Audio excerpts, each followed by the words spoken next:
We all understand that the popularity of Caitliin Clark has brought unprecedented attention to the WNBA, as well as a dramatic increase in revenue for them.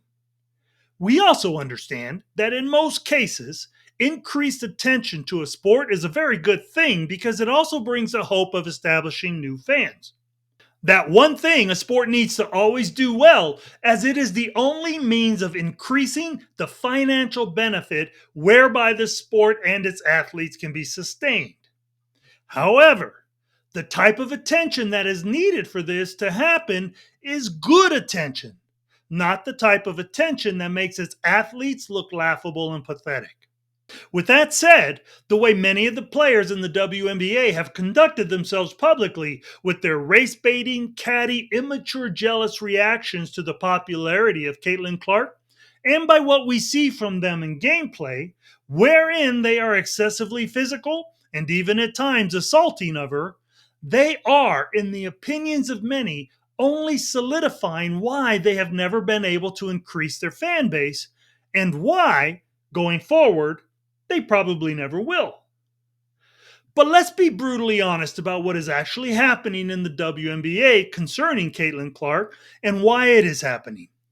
Because contrary to what a lot of sports analysts are saying, especially in their attempts to justify their views that according to her gameplay, Caitliin Clark did not deserve to be placed onto the Olympic team, I happen to believe her gameplay has more than proven her deservedness, and I will provide receipts for that belief. Yet before I do, let's address the blunt truth about why these players continually demonstrate themselves to be so childishly obsessed with trying to convince everyone that she's not as good as we all know that she is. And clearly, once you put aside all of the typical race baiting, feminist, LGBTQ, social justice spins that everyone who doesn't get all they feel that they deserve continually spew as the sole means to justify their immature whining, you are only left with the realization that they are just afraid of her because they also know that she is that good.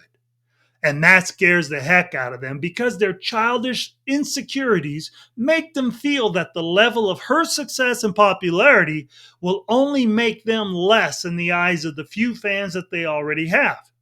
Not to mention in the eyes of those new Caitliin Clark fans that have only tuned in because of her. Yet sadly, the inability of these women to act maturely about this is just destructive to the league. Because if they were to not be so dictated by their childish obsession to attack her, they would find that these new fans would be more open to acknowledging their successes right along with Caitlin's.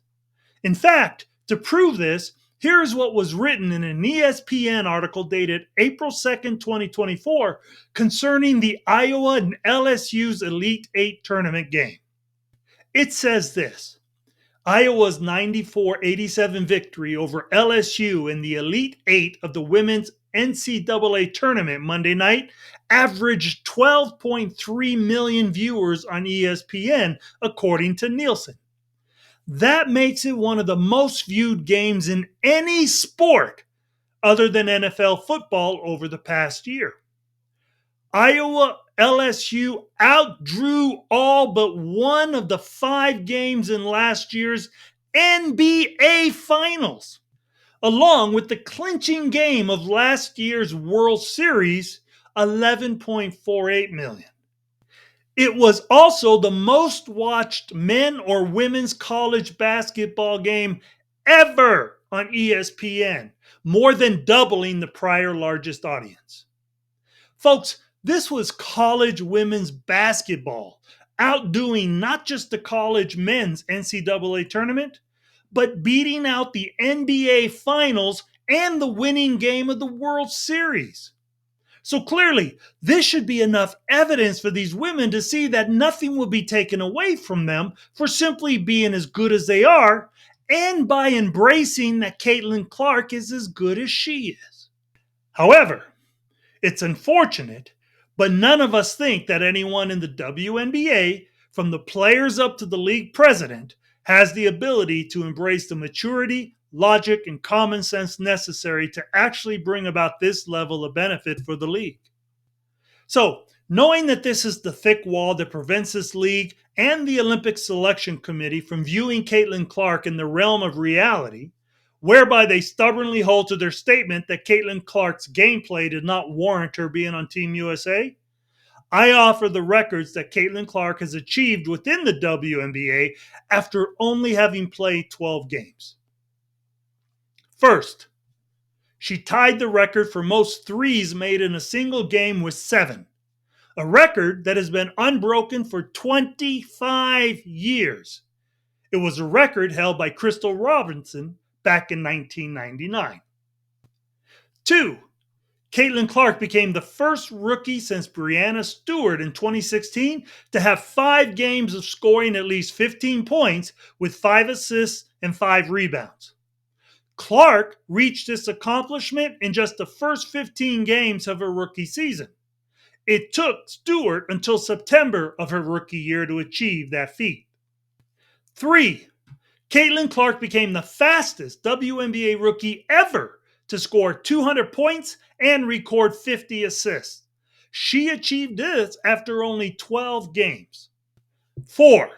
Caitliin Clark became the fastest WNBA rookie ever to score 200 points and record 75 assists in only 12 games. 5. Caitliin Clark tied Candace Parker's record of having multiple 30-plus points, 5-plus rebounds, and 5-plus assists in a game. 6. She tied Sabrina Ionescu as the only WNBA rookie to have in one game 30-plus points, 5-plus rebounds, 5-plus assists, and 5-plus three-pointers. 7.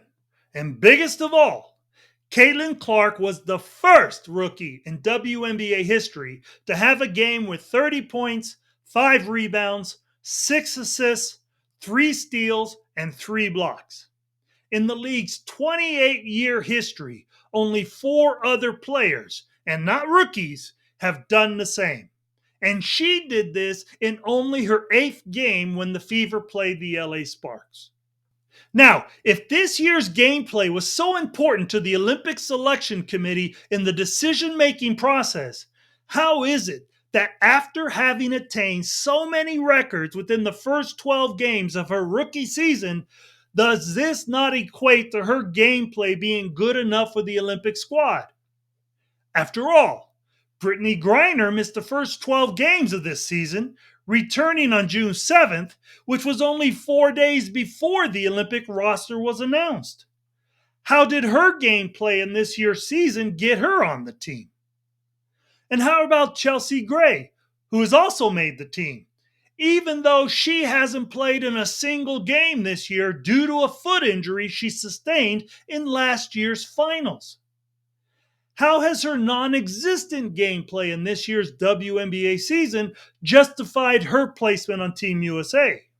Not to mention that although she plans to return to the WNBA sometime this year, they aren't even sure when she will be physically able to return. So clearly, once again, in light of the facts, it seems undeniable that the reason these childishly stubborn women continually offer as the means to justify themselves for not placing Caitliin Clark on Team USA is, well, bogus as hell. And the problem they cannot avoid, and yet are continually having to deal with, is that as Caitliin Clark fans, we are just not as blind and stupid as they hoped we were. So feel free to leave your thoughts in the comments, and be sure to share this video and to punch that like button if you agree. Also, thank you very much if you already have, but if you haven't, would you hit that subscribe button, as that would be a great help to me in growing the channel, and I can't tell you just how much I would truly appreciate your support. So hey, as always, I'd just like to say God bless you, and thanks so much for taking the time to listen. Until next time.